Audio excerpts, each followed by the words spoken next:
All right, it is now 5 o'clock and we're going to start the presentation. I'm going to start off with just some introductions. My name is Charlie Mops. I am the Director of Public Works for the lovely town of Longboat Key. I'm going to allow my co-presenters to actually introduce themselves because this being also online, I want to make sure that anybody who does come online actually can get to know who they are as well. Hi, everyone. Mark Stroik. I'm with a company called First Line Coastal. We're a coastal engineering firm, consultants to the town, helping out with the technical aspects of the project.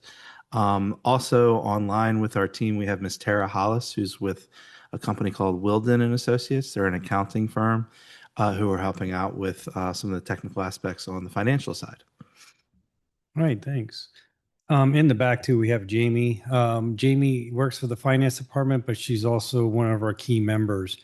What I want to do is I'm going to kind of walk you through some of the transparency to set up the presentation.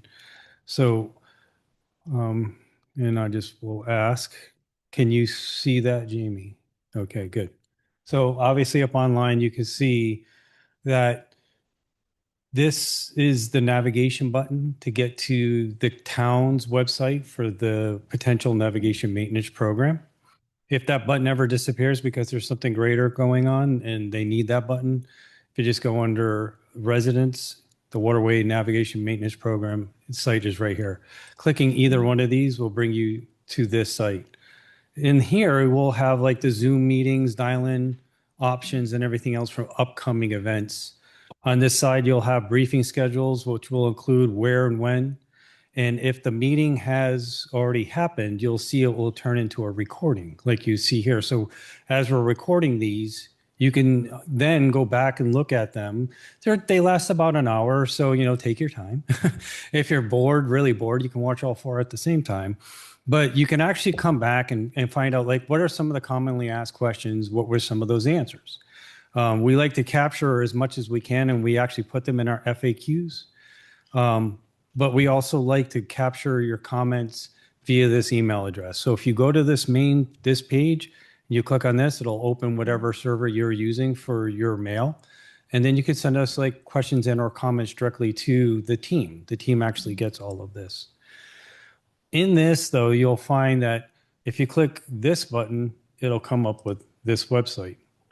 Actually, we'll just click that button and come up with a website. You can wait the 4 seconds or you can just click it again. And then you have this. This is the website that our consultants built on behalf of the town about the program. In it, there's a lot of really good information. Under waterway conditions on Longboat Key, it actually will bring you to another tab that really will legitimately pull up every canal sheet. So the consultants actually drove up and down every canal. They did a conditional survey. They didn't do a survey into the survey standard by which you could go for permitting or construction, but they actually use the same tools. So it's to the same level of standard. And in it, you have a lot of really good base maps and everything else, but it will show you like your canal, what canal number you are on. So if you're on Canal 1, you scroll down into Canal 1 and it starts to tell you your ranking and score and everything else. How you got to that by, hey, there was an average vessel beam of 7 to 10 feet in this location, average depth dredge, average draft of those vessels was between 2 and 4 feet. And by knowing that, you can understand like the level of detail that these guys went into, like assessing all the canals in order to come up with a level of service. So back in the main page, why now we're going to be talking about that. I'm going to bring up a slide deck and we're going to go through a little bit of this and some of the history. If you're one of those people that want to know more about the bottom line up front, you got the program funding details, and it kind of it states in here like, we're trying to do the 80-20 split, the same as we do on our beaches. And in that, we're looking, for about $2 million annually for the first 5 years. And then after that, we're going to half that assessment. And it's that whatever you're going to see, we'll actually go and have. If you really want property specific details, you click on this and it brings you to a GIS map where you can click on your property and it will tell you what those assessments will be. It's really easy, fair. You can actually put in your name or parcel ID or by address up on the search. And then in here, we have more program information, which brings you to the slide deck that I'm going to be presenting right now. So in this, the commission, and goes back a long time. This goes back to 96, and we're going to get into a little bit more of that. But they charged the staff, and staff charged our consultants with coming up with a means and methods to develop a program, not just a project, and how to fund that in order to like move forward with maintaining another asset of the town. So in it, you see protecting our waterways is vitally important to the quality of our life. We're unique. We're a town that the entire municipality is on an island, a coastal barrier island. Ma'am, if you don't mind, at the end of this, if you don't mind, just sign in. Okay, thanks. So yeah, we are unique. We're separated by two bridges that go over two passes, and we have a beautiful Gulf fronting properties and beautiful beaches. But on the backside of that, we also are nestled up to one of only a handful of national estuary programs, and that's the Sarasota Bay National Estuary Program. And the health of that bay is vitally important to the health of all of the ecosystem around here. So this program, one of the things that we were charged with by the commission was making sure it aligns with the vision and mission of the town. And one of the vision statements of the town is where natural assets of a barrier island combined with cultural and recreational amenities. Well, we're talking about just those things today. And to vigorously maintain and preserve Longboat Key status as a premier residential and visitor designation. So again, I think we're hitting the mark by trying to develop this type of a program. So let's roll right through it. In the past, or as you can see, this is a picture of a canal. It's one of the canals on the north end. It's really skinny. It's really hard to maneuver, and it's pretty silted in. The property values and quality of life revolve around clean water and navigable water. So like I talked about the Sarasota estuary, when you go out the back, we go out to the bayside anywhere on Longboat Key, you see that you're at Bayfront Park and you overlook that. Part of it is anything we can do to protect that, and part of this program actually enhances that. And I'm going to get into that in a minute. And then waterways are shared amenity that support each of us. And I'll show you how they're shared even if you don't live on a canal. So, historical overview. Like I said, the commission has been looking to establish a maintenance program, not just a project, but a maintenance program since the 90s. They've actually, back in 96, they commissioned a group of citizens like yourself to develop a funding strategy and bring it back to the board. And some of those things that were developed back then are very similar to what we are bringing forward now, but through a lot more research and data collection and everything else. I've been involved in most of these over 30 public hearings and reviews by the commission, all public meetings. And then delays have led to reduced navigability and now threaten the quality of life of the town because of those recreational and those vision and mission statements. So why now? Well, this can's been kicked down the road quite a bit. It's pretty flat. It's not rolling anymore.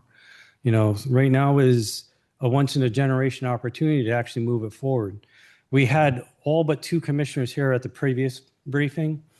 And one of the things we've done with our commission and with this consulting team is get it to a place where we've never been before, where we're actually presenting this in front of the public in a way that we are to just not sell a program, but just get feedback and just tell you, these are the facts that we've come up with as a professional group in order to garner that feedback.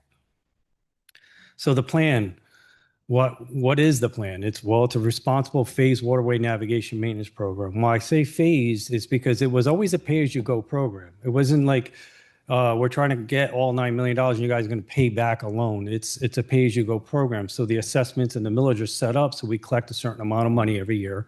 By year 3 or 4, that's when we're out there actually conducting work, and by year 5, we're finishing that work. Restoring and maintaining the safe navigation, and then improving and maintaining our stormwater. I'm going to bring up a Google Earth image. You're going to see, even if you're on the Gulf side, a lot of times if you have a big enough rain event, and then ends up on the Gulf of Mexico, Gulf of Mexico Drive, it's going to end up more than likely in one of these collection boxes or pipes that actually lead right out into a canal. Um, so that's the improving of this or maintaining of the stormwater. It mimics the 80-20 split that we currently do for all of our beach program. Every 7 years or so, we're spending about $37 million to make sure that our beaches look like our beaches. Since I've been here, I've already done one. I'm in the process of designing the second, right? And that's with FEMA's help, the second one. Um, and, one of the things the commission said, hey, look at that as a model and go off of that and proceed with trying to develop something that kind of looks like that. Because it's one of those things that through bond referendum, you guys vote for to maintain those beaches and you pay for. We get some assistance, about 28% assistance on all of our beach projects from the state. But whenever we can, we try to attack other things. Like this time we're attacking FEMA. I'm actually meeting with FEMA tomorrow on a Zoom call to try to get other things, mitigation thrown into our claim. So we're doing the best we can. And then a reduced long-term costs, because if you're right now, we're not in a maintenance program. So we're going back. The last time these canals were dredged was in 2003, any of the canals. So that's 23 years ago. So now we're in restoration. So we're trying to get out of this cyclic thing where we're just looking at restoring, where you have like a bigger impact by having contractors there for a longer period of time. And we're getting into like more of a maintenance program where we're reducing that impact and also reducing overall costs. So what are the benefits? And some of these I've already spoke about. Again, restores and maintains that access for those boaters, improves and maintains our stormwater flows, reinforces appeal for real estate and tourism by being now, if you live on a canal, you can, if this program moves forward, you can literally say, my house is on a municipal maintained waterway. And by doing that, if you were ever to sell that house, you can put that on a statement, because if this program was in effect, it would be a true statement. A little background on me: I managed this program. I managed the coastal zone. I was a coastal zone manager for Charlotte County, just two counties south, or a county south of here, and for 15 years. And everywhere we did these maintenance programs, we started to establish it, the property values went up. The potential reuse of qualified dredge material to support the First Main project or other future projects. We, as part of the permit that we have currently for dredging our canals, we have to actually do some mitigation for seagrass impacts. What we have to do is build a 3-acre mitigation site, and I'll show you some pictures later of what that might look like out in that aquatic preserve, out in that National Estuary Program.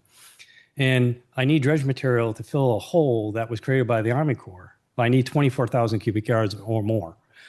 So, I'm going to be looking to like scoop it out of these canals where we've already done benthic surveys, we've done core borings, and we've done grab samples and sent them up to a lab at Eckerd College to make sure that there's usable material within these canals that we can actually take out and actually support that aspect of the program. So by doing that, though, we're also reducing costs, because if you have a dredge contractor, the more you handle material, the more you pay for it. So if somebody comes and dredge it, takes it out to that mitigation area and dumps it, that's cheaper than putting it up on the land, letting it dry, putting it on the back of a semi. That semi takes it someplace and drops it off. So you're paying for every time that material is touched. So by doing this, not only am I going to save the program money, but I'm also going to do a net benefit to the entire population by creating more seagrasses out in our critical environment. And then environmental enhancements beyond what I already talked about. On the east coast of Florida, where they have a lot of green and blue algae blooms, they actually dredge the canals in those locations to reduce the bioload. So every time somebody cuts grass, or anytime there's like overflow or anything gets into those canals, it sinks to the bottom and it becomes a bioload. And those bioloads are things that like to feed things that are really nasty, like red tide. So if you, by reducing those, by dredging those out, putting them in a deep pocket, covering them up with good material, they no longer become active food sources for bad things. And then there's the potential for future FEMA reimbursement. Again, while I was in Charlotte County, I had two big dredge projects going on almost right next to each other. And right in the middle of both those projects, Hurricane Charlie came racing through all, Charlotte Harbor. I had to get the contractors off the job so they can engage their hurricane plans. But before they left, I had all those canals where they just dredged surveyed. And because those were part of a maintenance program, I was able to go to FEMA and say, FEMA, look, this just happened. Hurricane Charlie came through. Can you give me some money to get these redredged? And they paid, and the federal government paid to get those canals redredged. So it's the only way you can do that is by demonstrating that you are in a maintenance program. Just like our beaches. That's why we're able to claim our beach because we do physical monitoring. Every year we go out and do conditional surveys. So that way every year we can show what background erosion rates are versus what just that impact to that storm just gave us. And then we're able to go to FEMA, and in this case, we're able to claim over 400,000 cubic yards lost. So how do we pay for it? Well, some of the guidance from the commission and, if you ask any legal staff, is it has to be fair, simple, transparent funding model. And so our commission asked, hey, try to go down the route of make it similar to the beach one, because that's one, again, everybody's familiar with and everybody has championed across the board. And so 80% of the canal costs, this program cost, will be bared by those who live on a canal and have boating access, so the potential thereof.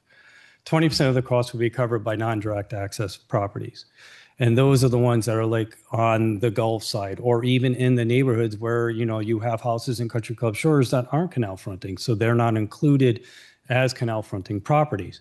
There are exceptions to that rule. Like if there's a common boating complex that is a shared use for a number of condos or then they all pay a percentage of an assessment. And like I said, we're trying to get an estimate of about $9 million for the first 5 years. And that's not per year. It's like about $2 million per year for the first 5 years.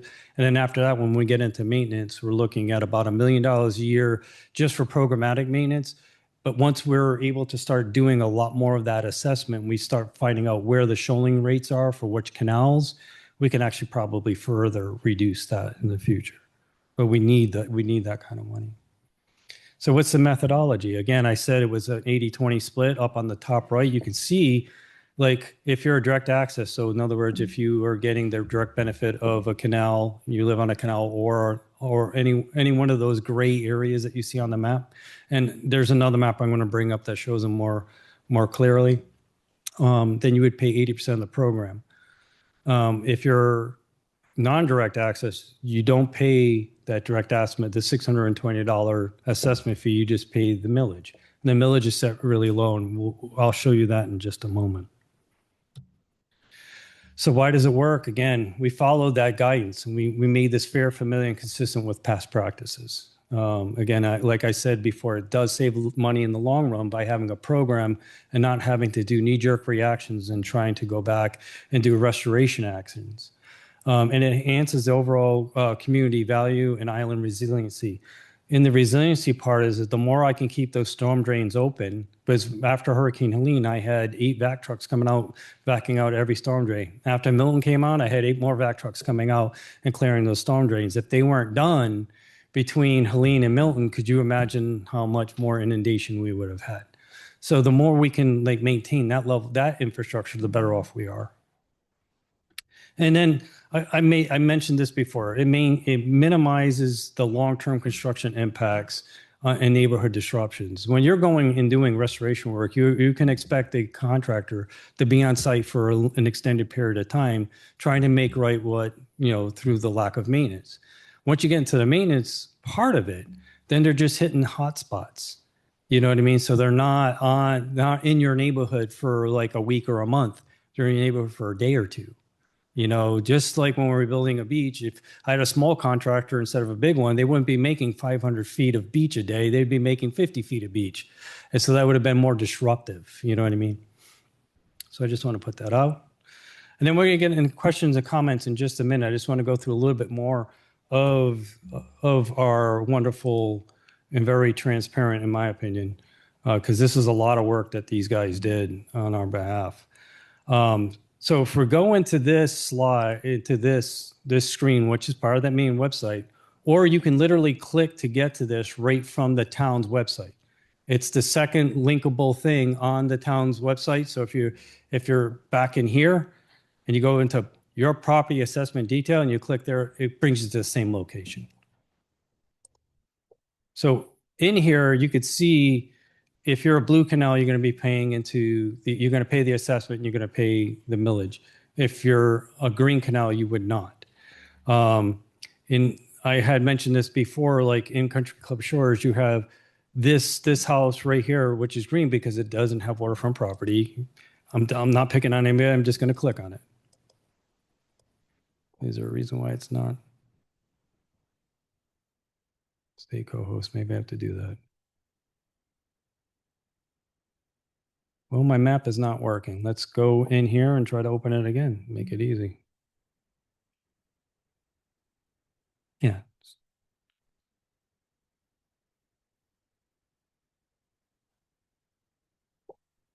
I agree to the terms. Let's go back to right where we were. So I click on a house that happens to be in Country Club Shores. It comes up, you see this is coming up right now. That property has an assessed value. So again, because it's not direct access, it's not going to be paying in assessment. It's only going to pay a millage tax. And it has like almost $500,000. You see the millage rate, it's really low. And one of the commissioners said, hey, I should blow this up. Well, I'm going to, so that way you guys can see the box a little bit clearer. Um, you can see it's a really low millage rate. So its assessment, or I'm sorry, its millage tax would be $30.79. Because it's not on a canal, it's not paying this EBU rate of 620. So for the next 5 years, it's going to pay $30. In year six, it goes on to 15.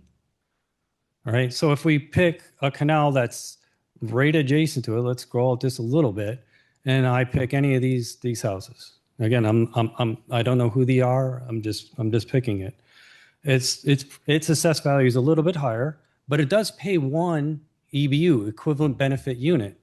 So it has the same millage rate, but it's paying $47 a year in that millage tax. And then it has that assessment, that's 620. So for the next 5 years, they're going to pay 667. And then after that drops down to 342. So year six.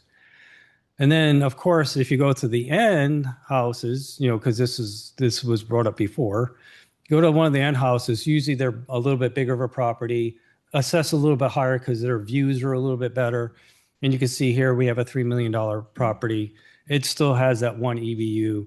Its total assessment is 620. So, I'm sorry, 832. And then after that, it drops down to 422. So again, if you were receiving the direct benefit, that's where this comes in. And I think this is a really transparent, easy way of looking at this. A lot of our neighbors have what we call docondominiums. All right. So if we go up to an area that this one's a little bit different. Like in here, you know, they have this little bit of a documentum. If you click on this, where is it on the bottom here? You can see that's because that's the common area. So if I click on any of the others, you can't tax a common area. You guys know that? I learned it. So if it's a common area, an assessment can't be applied. However, if you go over into here, you'll have this person where this is their value. That's the millage hasn't changed. This is their um, ad valorem tax, and then the EBU rate is a little bit less because they have access to this. So what we did was we took all the properties, divided the number of docks by property, and they pay a percent of an assessment. So their total would only be 131. So again, I just want to kind of bring forward all of this information to you all and show you, how these, let me scroll out so that way. we can get back into the problem with this is don't show this again. And grab.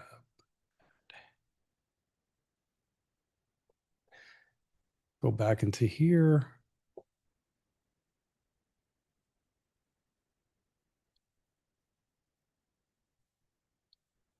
So open it up again. I just want to show you just a couple of other neat things that happen to reside in here. If you have a free, if one of the things we have been doing is we've been really diligent, especially in the back of the room there, is gathering a lot of frequently asked questions. That way, when you're on these sites, you might see, oh, I have this question, but it might have already been answered. And we have it on both sites.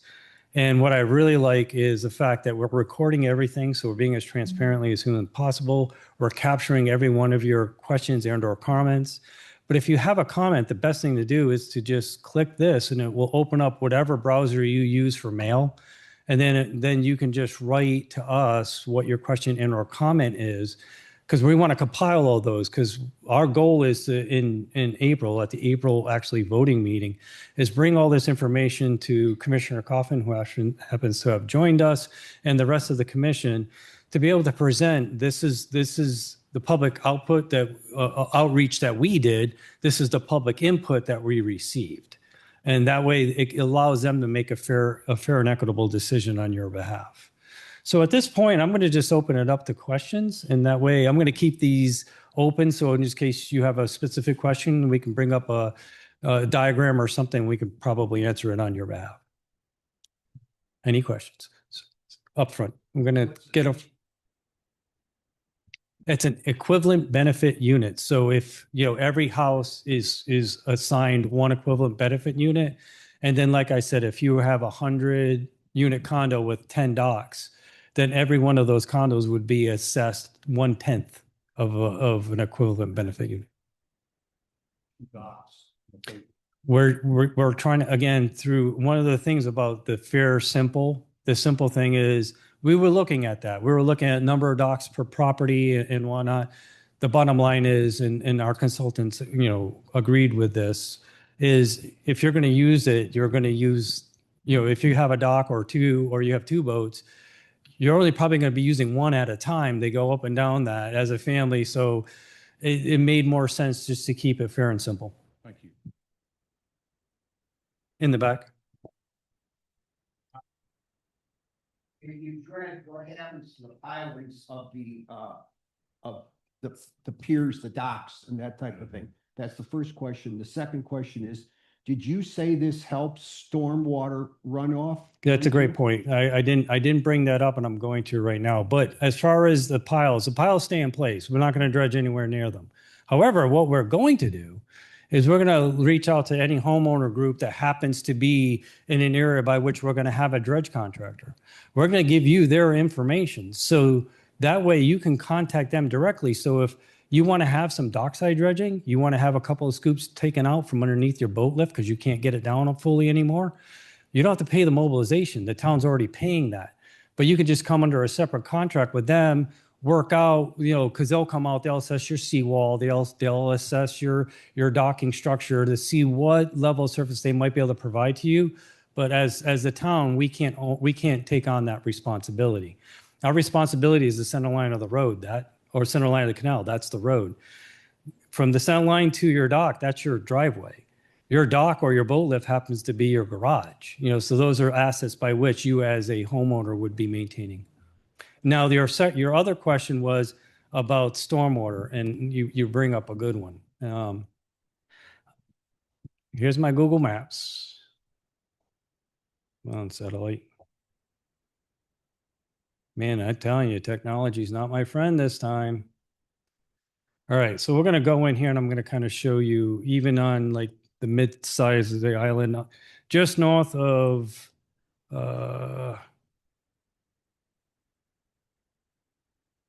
Bayfront Park, right? If you go to this is the north entrance. Right in here, you could see this dock facility right here. There's a series of culverts. There's one here, one here, one here, and one here. These all tie in the actually the if any runoff got from these properties, even on the west side, got to GMD, Gulf of Mexico Drive, they would potentially end up in those culverts, and those culverts would actually feed the water through a storm pipe out a seawall right by that boating facility. If you go further south down the island, it's really evident when you get down into like Country Club Shores. No, I will say this because this kind of fascinates people. All these canals all these ponds that interconnect in this golf course, right? Those are irrigation ponds. If you go all the way to the south end of it, they end up in a weir structure. Down here, there's a weir structure that connects this to this pond, and then there's two pipes that all fall right into this canal. On the other side, they outfall right over. You can actually see the weir a little bit better on the other golf course. It's right here. See that line? That's the weir structure. So all these interconnecting. So any rainfall that happens in the club that actually makes it through the culverts that feed these ponds, if there's enough rain and enough of an event, we'll go past this weir structure, and there's two pipes that exit right here. You can see the scar. Okay, and that's Canal 55. All right, so that's where that is, and you can actually where Commissioner Coffin lives over here on Country Club Shores. They're usually right at the midpoint of every canal. So if it makes it to GMD, it's going through this culvert, it's going straight through here, and it's causing this siltation, or contributing, not causing, but contributing to that siltation. Does go ahead. that help with like a hurricane? That's what I was saying. That's that resiliency part of it. The more I can clean these out, the more I can clean out the areas by which those pipes exit, the more that water is allowed to flow. So it would allow for, any type of not a major storm event, because you get overwashed like Helene, all bets are off. But if you have like a Debbie event, it will allow for that water to recede quicker. Sir, over here. Possible to keep the weir and the water flowing out of that weir. Is that the town or is that the golf course? That's a golf course. Those are private control structures. So if we have an issue, we deal with the golf course. If it's a civil matter, otherwise, that's why we're trying to establish this program to help on that scar at that location. Yes, sir. So going back to your point, I live two streets north of Commissioner Coffin. Oh, cool. So, and have one of those storm drains coming out. Is that going to be part of the dredging or not?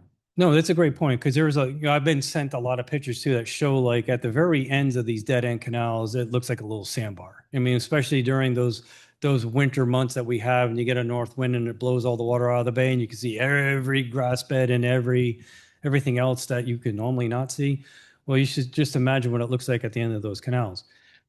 Again, the contractors won't get within 10 to 15 feet of the end of a seawall typically, because they don't want to own that responsibility. But when they're digging a 20-foot or 25-foot wide ditch, 5 feet deep, right next to that, what do you think happens to that material? Falls in. So they're going to be capturing, they would basically be capturing that material the best they could. Any other questions? Yes, sir. Dredging underneath the boat hoist, I would contact the company that's doing it, Correct. and then I would not need a permit. It would fall under your permit. No, it would not fall underneath our permit, because it's considered dockside dredging. All these contractors know this. If you're dredging underneath a dock, it's an exempt activity by the state. They just need to apply for the exemption. And there's nationwide permits through the Army Corps that allow that activity without permit. So most of the times what you'll do is you would submit for a notice of exemption, because you just want to be recognized that this is an exemption anyway. The FDEP would then react on behalf of the Army Corps through this program. It's a programmatic program that the feds gave to the state for them to allow on these types of actions to respond on their behalf. And it's a pretty simple easy. It's all done online now. You don't even have to like fill anything out in person like I used to when I was doing it down in Charlotte County. So it's been much simplified. So, and again, one of the things, the targets for us as staff is once we develop the program and we start hiring the contractors, we know who they are and we know what zones they're going to be operating in, is we instantly start getting that out to you all. So that way you would have their contact information and they would know that, hey, as long as you agree to their terms, they would go and facilitate that need for you as far as the permitting. Do you start on one end of the island? No, let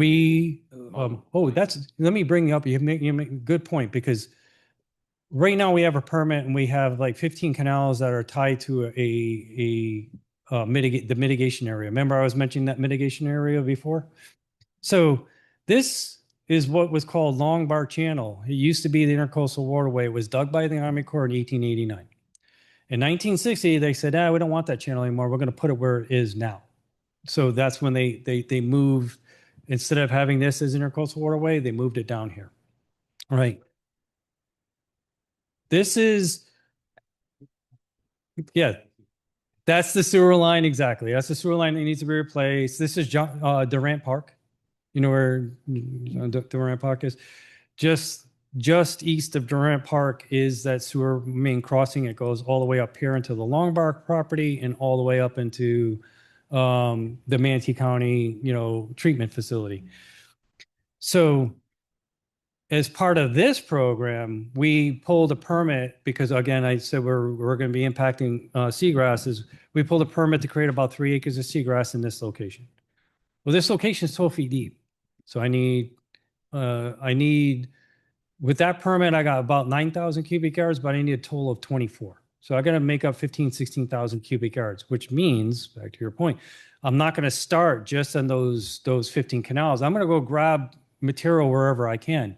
And earlier I mentioned that Mark and his gang went out there. They did core borings on a bunch of different canal locations. And we might want to put that map on there somewhere, or if not. But we did grab samples and core borings to make sure it was suitable material, and we were happily surprised that even in some of the interior channels and canals, it was pretty clean material, and so we should be able to use it. And so the goal is, again, the more you handle material, the more it costs. Well, if I can go dredge material and fill and get my 24,000 from the different spots that might need to be dredged throughout the entire town, then that's what we'll do. It just makes the most amount of sense. It's the cheapest. It's the easiest. It's going to. Dredge close by. We'll be dredging wherever we can find material that's suitable to put in this hole.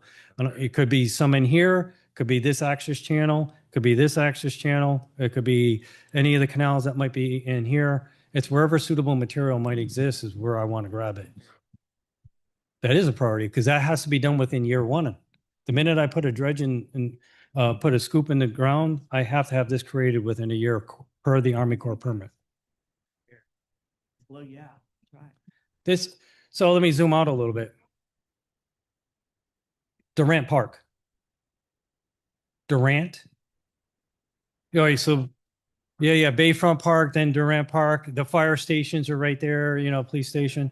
Yeah, that complex is right in here. It's right here in the middle of the bay. And so in addition to that, no, do you mind if I? No, go ahead. Okay, thanks. In addition to that, what I did is I asked for an appropriation for $3 million from Congressman Buchanan, because Army Corps created this. This is a national estuary program. And because of the Water Resource Development Act of 2026, they opened up funding, or the potential for funding, for mitigation projects. I got one. And if I get that kind of money, imagine the dent it's going to put in these assessments. You know what I mean? So that's why, our commission and our town manager and that our senior leadership, they push us to try to get as much funds as we can to take the burden off of the citizens as much as we can. So, that's one of the things that we did. I just want to mention that. So can you talk about the timing a little bit? Because maybe I misunderstood, but I thought you said earlier that you weren't even going to start any of the dredging program until you had collected 3 to 5 years worth of money. Mhm. But then you're going to use that dredge material for this project, which I thought was sooner. So No, can you it's all, talk about the timing a little bit? yeah, the timing is still that. It's still, if I can say I can get that the Water Resource Development Act, if I can get that appropriations and I get that 3 million, I could do that sooner. I would need $3 million at least, which would be put us into year 3, because you have to also think about, it's not just placing material there, it's transporting seagrasses. It's the monitoring that happens afterwards. It's all the monitoring that happens during that project. So like, it's going to be a little bit more money.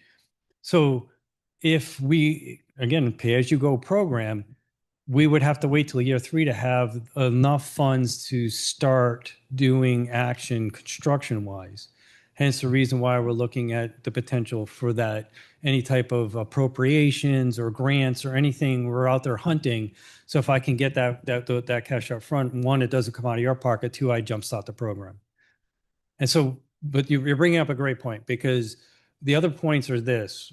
In April, we want to come, with all your questions, comments, everything that you have, and present it to the commission at the voting meeting. Get direction from the commission, because if the next 2 things that need to happen for this year is we have to have our first hearing, and mailings and everything else need to go out for the May voting meeting.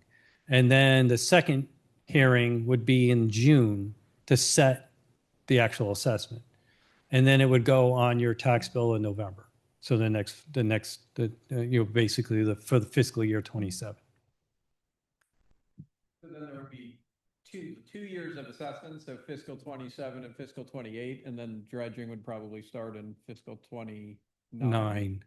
Correct. Unless I can get that. Unless you get the appropriate. Yeah, no, that's a great point. But that's not to say we're not doing work. That's where I'm kicking him out there, and I'm saying, hey, I find me more material. If it needs a permit or needs a permit update, go ahead and do that. And that gives our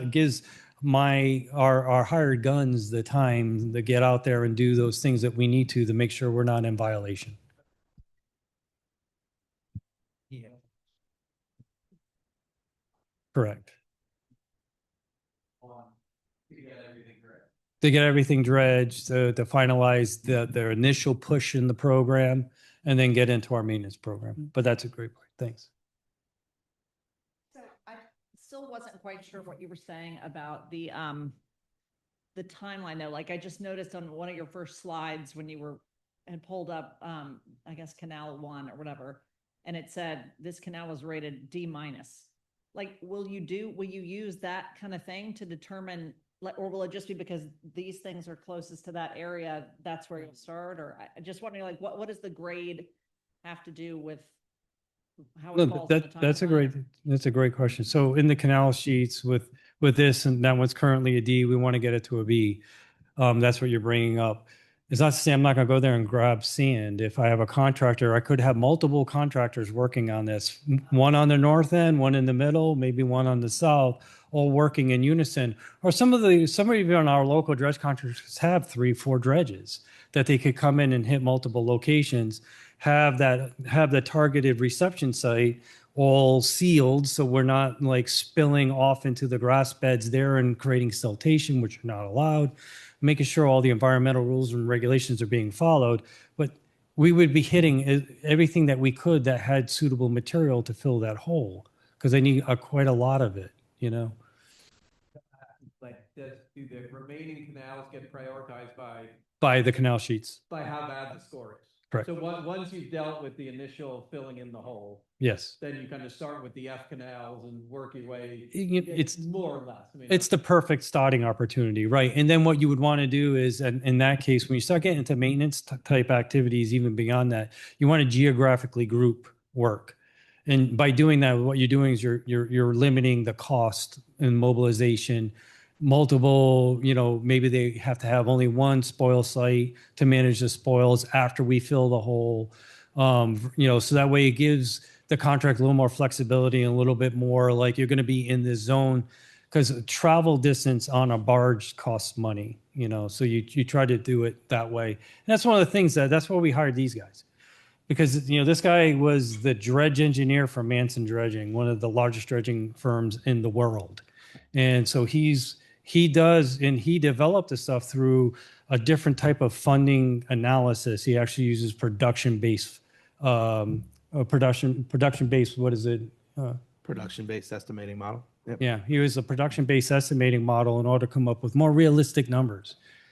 So we're good. We're happy to have him, but we're going to lean on our professionals to say, where do we go next? Yeah, I could summarize it very simply to say the prioritization and the strategy is yet to be determined.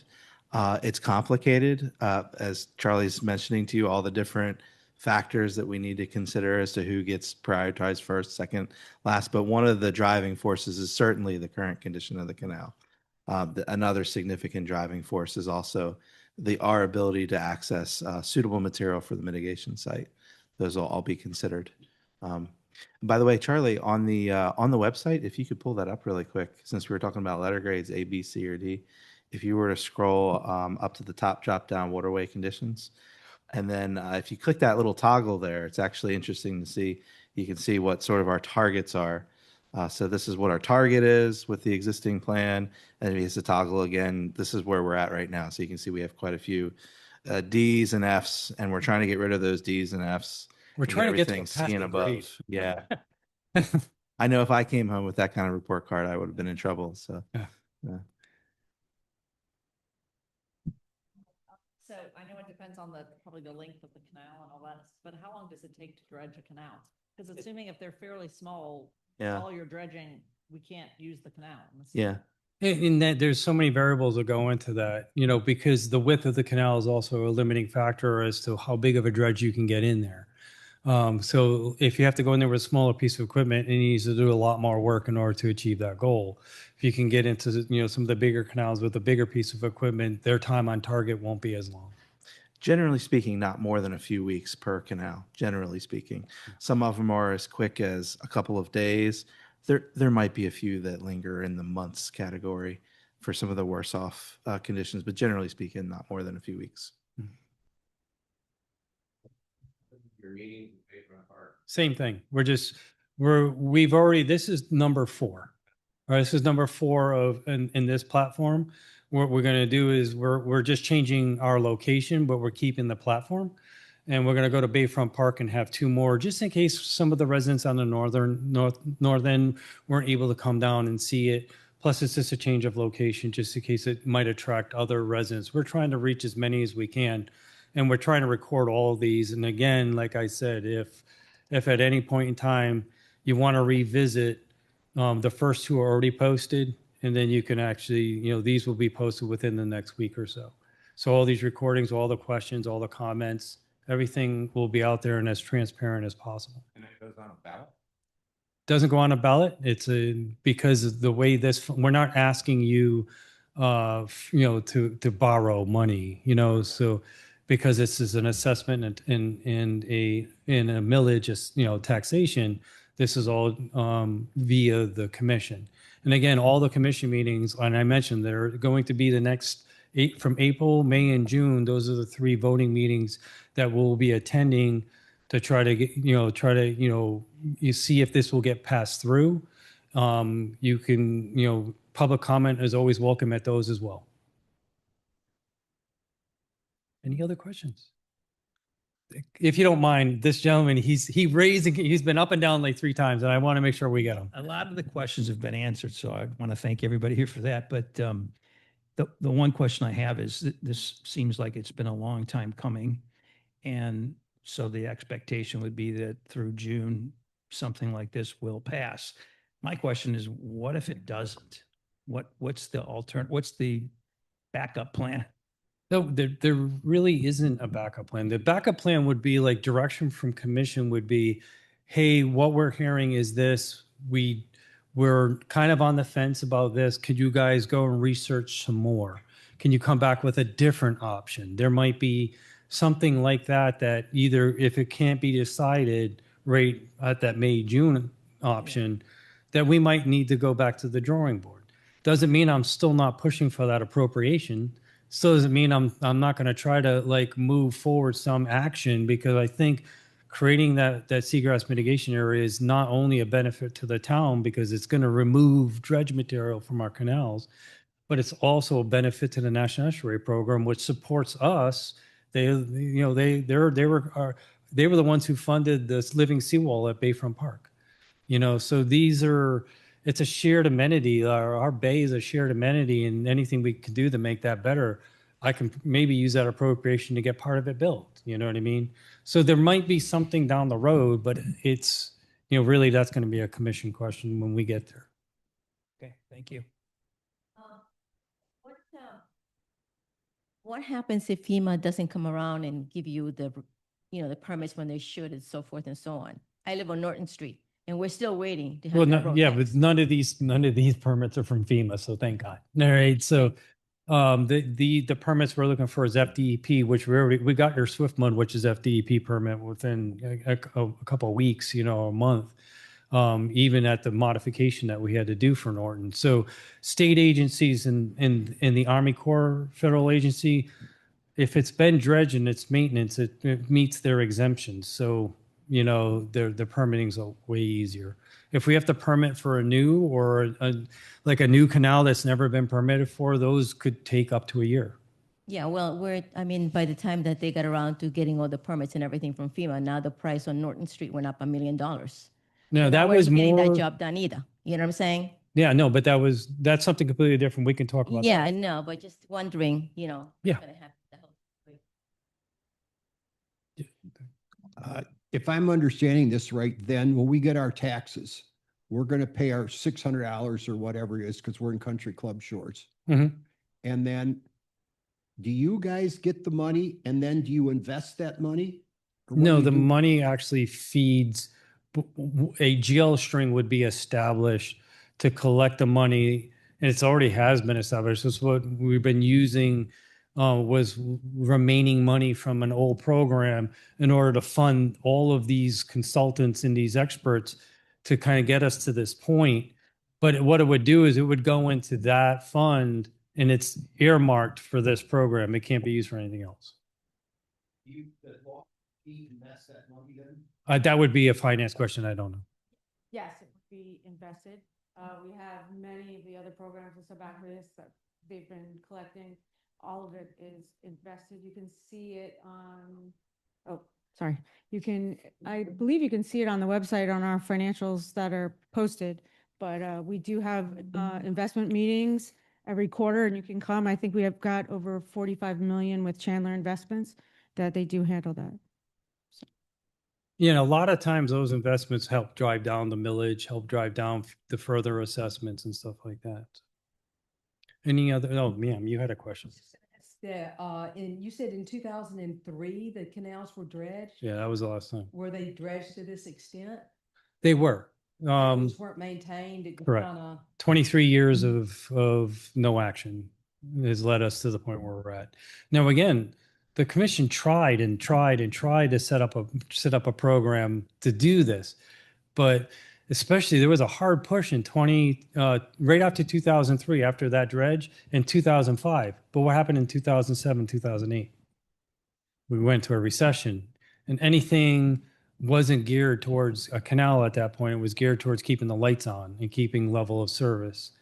And then they tried again, and this happens, that happens, this happens. This is, like I said, this is the furthest staff and commission have ever gotten in the development of this program. So how was it paid for in 2003? General revenue. Yeah, I'm sorry. What general General revenue is basically, yeah, it's a general revenue that also paves a road, that maintains a park, that does any of those things. And there is not that general revenue doesn't exist, because if you think about too, like, just give an example. We got hit by the hurricanes. We had a strategic reserve for hurricanes. It's half of what it used to be.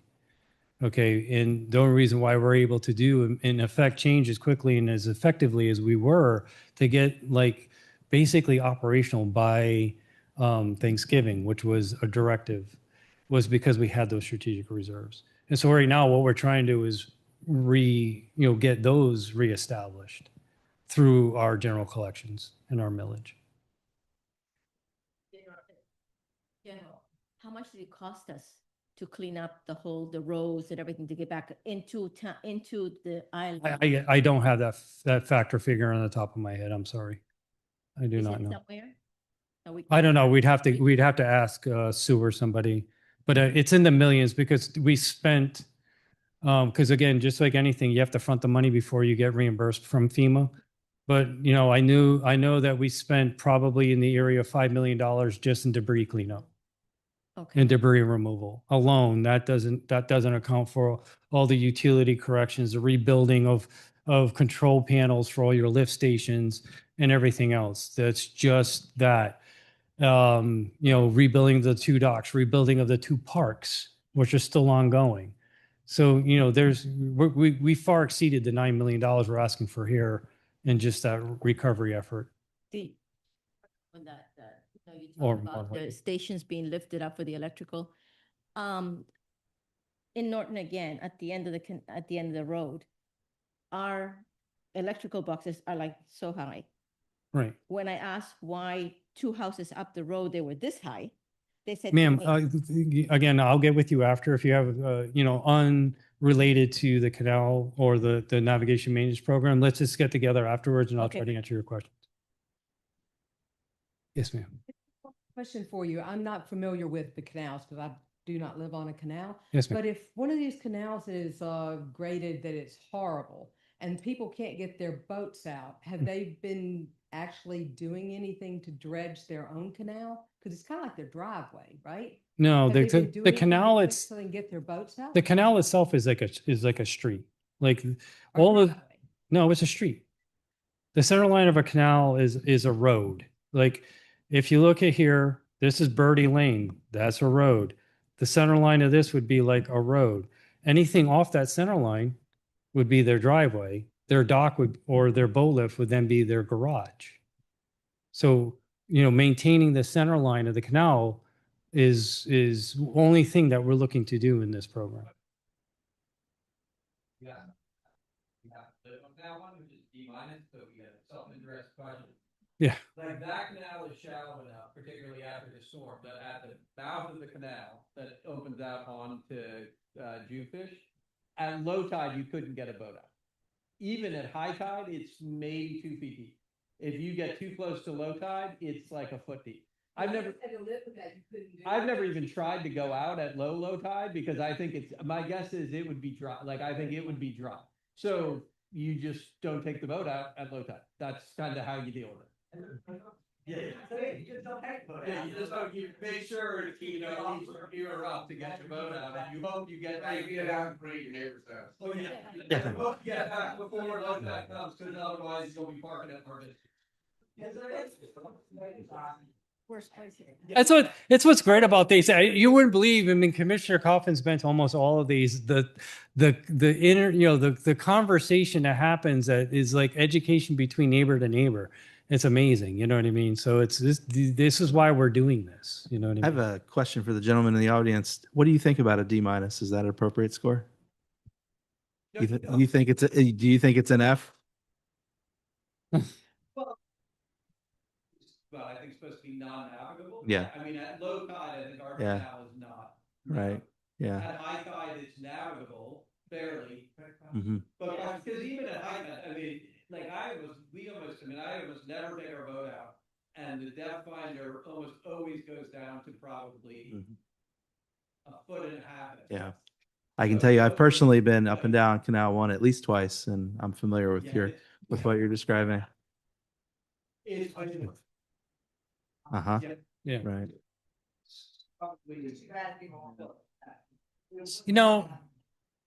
Yeah, but if we Right. The point where I wondered, in the middle of the night, I woke up and I said, well, maybe I should just take a paddleboard and load tide and see if I can shovel out. And I'm sure I get about 2 shovels and then I give up. So I've never done. Yeah. To provide a little bit of context, the way that this is accomplished in other communities, for example, throughout Sarasota County proper. I live on a canal, near Venice. And my canal was last dredged in 2008, 2009. And the way that process went was it was before I actually arrived at that house, but the way that process went was a few neighbors got together and said, we have a problem here. And they knocked on their neighbors' doors and they said, we'd all like to chip in and go in on this together. I can tell you that 20 some years later, there are still ruffled feathers, neighbors who don't get along because some felt passionately that the project should go forward and some felt passionately the project shouldn't go forward because they didn't use the canal to the same extent, et cetera. So the county has a program for the unincorporated portions of the county, and that's how it's basically neighbors championing it and door knocking and asking, would you sign this petition if we can get 70% of our neighbors to agree for one particular canal? The difficulty with that approach, which is a big reason why we're going with a program, why we recommended programmatic for the town of Longboat Key. One of the difficulties is you end up with this cherry picking, this piecemeal situation where you have some communities, but pick a street who have decided, everybody on Canal 1 decided to band together and do it, where everybody on Canal, I don't know, 8, only half of them really gave enough of a hoot, So that's the difficulty of it. But what that leads to is it spikes the costs way through the roof because you have a situation where you have a dredger who comes and they do one canal. They do Canal 1 and then come back 2 years later, they do Canal 8. And you have to pay all those upfront fees, those mobilization costs, the setup fees over and over and over again. When you do a programmatic approach and we're able to build it out like this, you get this economy of scale, which drives the price way, way down. And there's a significant value in doing that. So the programmatic approach for communities who can stomach the process, this 30-year process. And I guess now, Charlie, we've been engaged in this effort for about 2.5 years. Me? Active? No, well, this 8 years since I got here. Yeah. The commission found out that you used to do what, where, for 15 years. Yeah, let's try to set this thing up.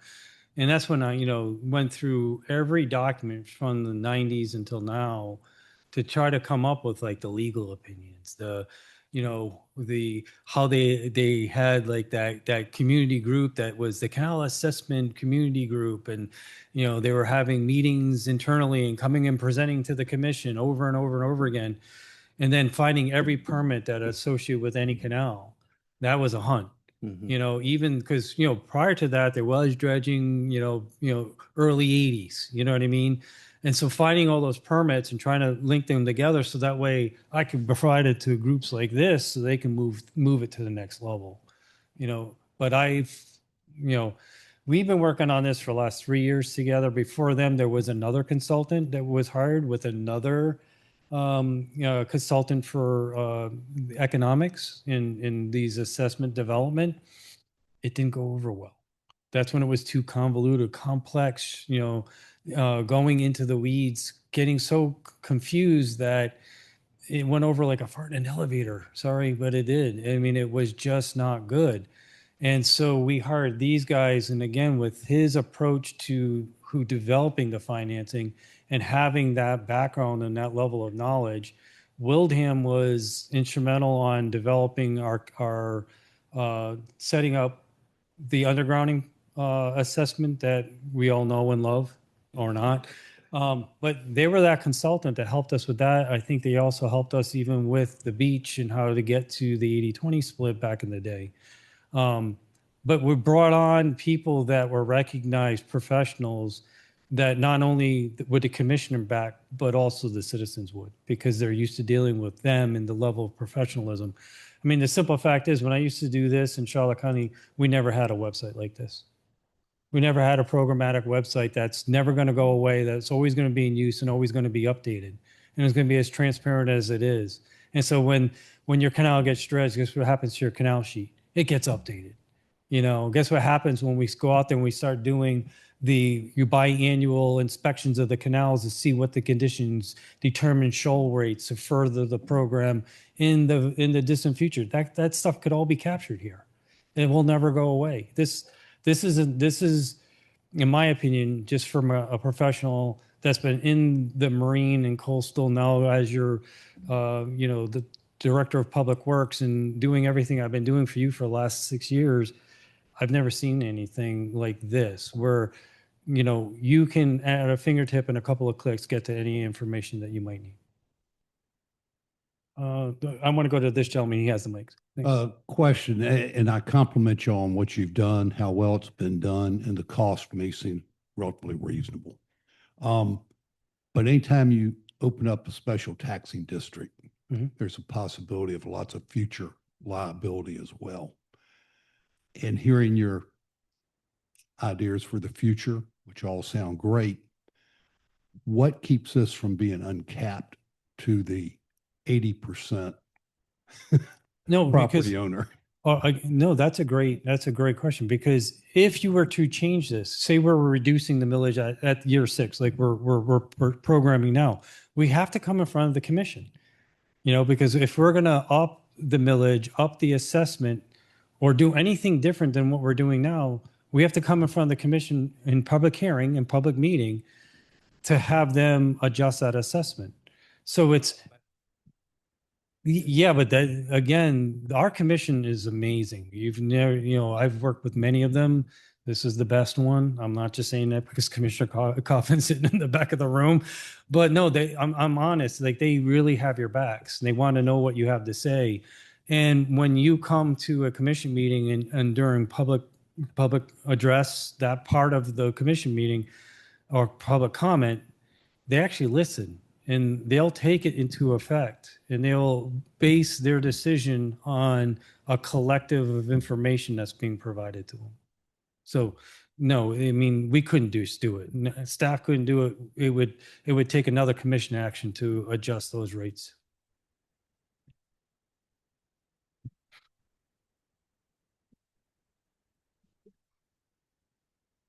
I want to go back to this lady's question. Did you say the last dredge in 2003 was paid for with general funds? That's correct. So that would have been borne by the entire town. Correct. Thereafter, was there a fund established for future dredging? No, they did establish one in 2003 afterwards. They started putting some of the millage and collecting, everybody was paying into it. Then 2007 happened and they'd rather, pave a road or do something where they knew that they needed those funds to go towards emergency, everything else. Because at that point, when the market crashed, I mean, when I was in Charlotte County, they laid off entire divisions, not just staff, entire divisions. So, when we're in a recession like that, you weren't getting a raise for 7 years if you were lucky to still have a job. So the money went to other things at that point. Understand. But thereafter, is there a line item in the budget for the future dredging project? Or The only line item that was in the budget was just a stagnant small amount that we used to hire the consultants that you see in front of you. There really isn't much left.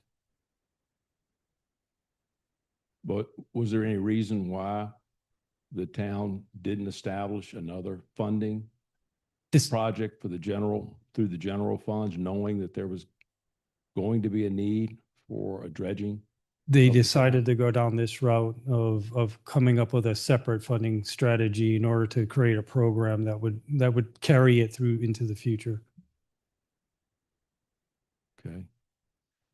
I'm just curious, how did the 80-20 split come about on the Gulf side? Okay, great question. It was through a settlement agreement.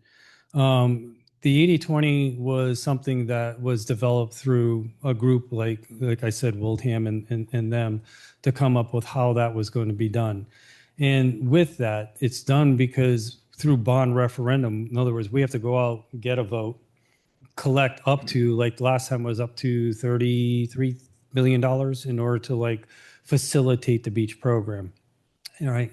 And in our ordinance, a code of ordinance, it was established that 80% of that fund or the payback of that money would be borne upon the Gulf side properties. Those east of Gulf of Mexico Drive would only pay 20% of that, that action. Did you say it was a result of It was ultimately was a result of you can next if you want to go back to, I mean, there's a couple of commission meetings where Maggie Mooney, who's our town attorney, had spoken about this, and it was actually done through a settlement agreement, basically, where they had to hire a consultant afterwards and say, is this fair and equitable? And they agreed that it was fair and equitable. And Charlie, by the way, is referring to the beach. The beach. Mechanism. Is your question about the beach funding mechanism? Yeah, that beach. Okay. Not My this one. apologies for interrupting. So that, And when you again, say- this is a when you lot use of the word settlement, that suggests there was litigation. And again, that's what that was a term by which our county attorney used. I don't know the backstory beyond what I just said. I was just curious because it's not common. In fact, I've never heard of it, but it's certainly somewhat unnatural. But no, it's not. It's not very. It's not that uncommon. Let me give you an example because I also manage the beach program for Charlotte County. If you lived west of the bay, you know, Charlotte Harbor, you paid 70%. The rest of them paid 30%. That's the way it was handled down there. There was a direct assessment through like we're talking about here for the Gulf Side district, they called it, and then the Bayside district is what they called it over there was done through millage. Very similar to this program, just a little bit different split because of you know, again, you know, our beaches do provide three essential things: one, recreation; two, habitat for shorebirds and turtle; but number three is a direct benefit for a Gulfside property because they're getting the storm surge protection. So that's, I think, one of the reasons why. And again, I wasn't part of that development, so I'm kind of speculating at this point, but I'm also just reiterating what I've heard through public meeting. I'm sorry? It was a different type of assessment. Actually, Tara could speak to that because she was part of that program. Tara, do you want to unmute your mic and make comment, or if she? I actually was not part of the beach program. The beach. No, the underground. He mentioned the underground project and other underground program and how that assessment was a little bit different. Yes, so that one was different because that one we're actually looking at a kind of a finite project that was impacting the whole island, and so in the undergrounding project, a portion of it was borne by the general fund, but then the remainder of that, again, we went through every property on the island and what type of benefit they were going to get. But everybody was getting some kind of a. There was three parts of it. It was like a aesthetic benefit, safety benefit, and I forget what the third one was right now off the top of my head because that was 10 years ago we started that. Put you on the spot. No, you're good. Sorry. But and again, that one was financing a individual capital project, and so those revenues were being used to pay back a debt issuance. And so again, those were a little bit different than this. That's an ongoing program that's going to continue going for maintenance. That was strictly a capital project, not a maintenance project. Thanks, sir. Appreciate it. One other question. Sure. On the line item is mitigation cost. Yes. That's the seagrass mitigation spot that I referred to earlier. Is that a responsibility of the town? It is. It's tied to the permits that we have for dredging our canals. I see. So that's what triggers that. Yeah, 1 year. Remember, I was saying the FDEP permit, Florida Department of Environmental Protection permit, is a little more lenient in that. But the Army Corps permit says once you start construction, you have to be complete with the mitigation within a year. So it's one of those, like, it's a big push, you know. So once we get going, we have to go. You know, we have to get a contractor out there. I'm sure that I could ask for a waiver and an extension if we're in the middle of construction, you know what I mean? Trying to facilitate that need. But it's one of those things that, you know, we don't want to violate that because, you know, all other things can break loose. So which explains why the cost of that under this formula is divided 80-20. part of it. That's one of the reasons that our consulting groups, and I'll let Mark chime in on that. Well, Charlie referenced earlier, I think everybody in this room, I presume, lives in I'm sure, a different part of the island. Some folks live in a single family residence. Some folks live in a condo. Some folks have a boat at a marina. When you start getting into the details of all the different varieties of scenarios that we have, it gets very complicated very quick. But at a very basic level, we have three basic types of waterways on the island that serve Longboat Key. If we just we'll start at the dock and work our way out. So first you have the direct access waterways. Charlie's zooming into them here. The waterways that are the canals that are right behind someone's dock. And these direct access waterways, sometimes there's docks or homes on both sides of a waterway. Sometimes it's just one side. The next type that we have are what we call tertiary. They're kind of like your on-ramps, if you will. These are waterways that are like perimeter canals that are not fully associated with homes or properties, but also not fully associated with what one might consider a very public waterway. By the way, all the waterways on Longboat Key are public waterways. Anybody can take a boat up and down and enjoy the views and enjoy the ride. The last one, in no particular order, is what we call an access canal. And those are canals that connect the main body of water, whether that be the open water in the bay or the ICW, et cetera, to the tertiary or the direct access canals. So I brought up the notion that it can get really complicated really fast. Where we started, because engineers do this, we look at every little detail that we can and we put everything into little buckets. When we started our analysis of the program, we were considering splitting the island up into 6 or 7 different districts, and for each of those 6 or 7 different districts would be 3 pots: 1 pot for access, 1 pot for tertiary, and one part for directly behind my home. When we brought that to the commission, the feedback we got, which was wise, is this is very complicated and very difficult to explain to the general public and get buy-in. Go back and simplify this. And so that's what we did. But in the process of going to that level of detail, we were able to tease out we actually have a cost model that understands exactly what the cost is for each waterway within the island. And we were able to put those into buckets and assign a value to how much cost is associated with an access canal that is very much available to the general public, how much is attributable to one of these in-between canals, and how much is attributable to the direct access right behind my home.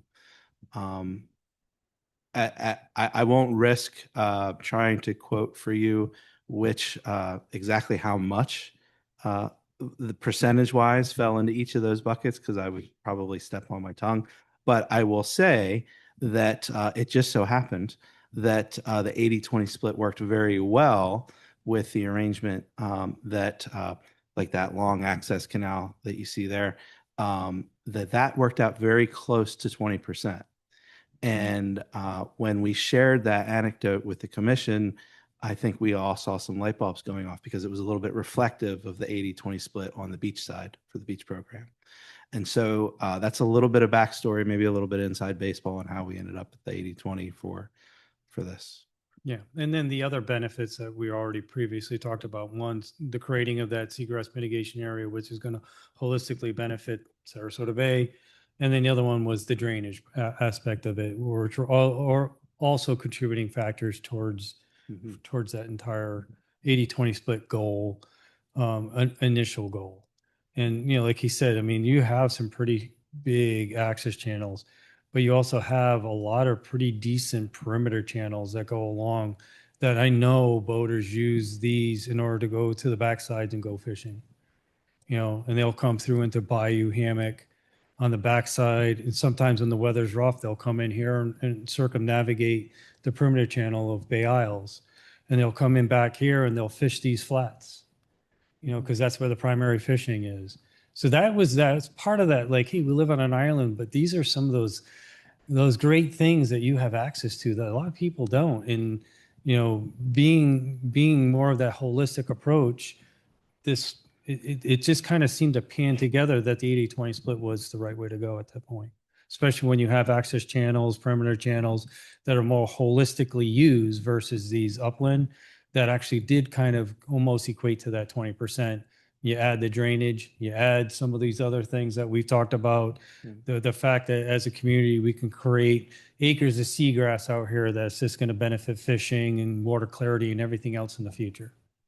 So. How do you handle the EBUs for commercial properties that are on canals? As we have, on this island, obviously we have a couple of commercial properties that are on canals where they're direct access canals, but they're also used Mar for commercial Vista, those places with docking facilities. dry dock. The places that have, the storage facility. How are they being assessed? Every dock is an EBU. Every boat slip is an EBU. In dry dock itself, if you click on that property, which is really cool, you'll see there's 199 properties in there. Why? Because each one of those slips is being assessed one EBU. Yeah, well, Normal Key Marine is very interesting. Great point, because wait till you see this. This is fascinating in my opinion. Because I never seen this. I mean, I used to be the harbor master for Jamestown. If you guys are ever up in Rhode Island, Newport, Jamestown, I was a harbor master for Jamestown. It was handled a lot different than it is here. But every one of these is individually owned. So it's one EBU. Yeah. So I was like, oh my God, they actually have dock spaces that you own the dock. I mean, that's pretty insane, but that's the way that one is. And but it's a great point. So each one of these not only gets a millage, because look at the value of just that dock space, $170,000. So it's going to pay $10.59 for the millage. And then it's going to pay that $620 EBU assessment. So its total is $630. So what does pay the assessment? Because it's not directly on a canal. It is. Is it? Yeah, this is a canal. It utilizes this. These boats go up and down this ring canal all the time. Yeah, and this was the big challenge for the project, was coming up with something that was simple and as fair and equitable as we could for all the different scenarios around. We're actually pretty pleased with where we landed. Are there any other questions? So for 5 years, we're going to pay the $600 or whatever it is. Then we go into the maintenance phase. Are we going to have to ever go back and do all this again? No, because once we're in maintenance, think about it. When we're in maintenance, instead of us going back and trying to recreate the wheel from 2003, we're just doing spot dredging where we need it. And so we'll have the funding will be in place and we can go and just, have action. And then where we are permit shy, we'll have the time to get the permits and, continuously improve the program and improve the conditions that are out there. Just, so in order to maintain, how much do we have to keep putting in? So in this case here, remember their first 5 years was 630. Yeah. Then we're going to half that at year 6. So then their future assessments is $323 a year. So, okay, so after you do the major work, then it's maintaining and it'll be down to 330. You live on Norton Street? Norton, at the end. At the very end? No, not the very end. That's the $3 million home. No, the $4 million home. I'm the little one before it. Right next to it? Yeah, the little yellow one. It's a little tiny one floor. 774. That's 76774. No, that's probably not it either. I'm like one before the end. There it is. So you have an assessed value of 570? I don't recall. My husband does the numbers. I just Yeah, it's smile. It's right there. So here, 6 something. So think. here it is. For the first 5 years, it's 652. After the 5 years, at year 6, it drops down to 336. And that will be the money that you use to maintain then. Right. You put it into escrow, whatever you do Mhm. in order to maintain. To maintain all the navigability of all Correct, these. because you already did the grunt work. Yep. Thank you. Yep. Thank you.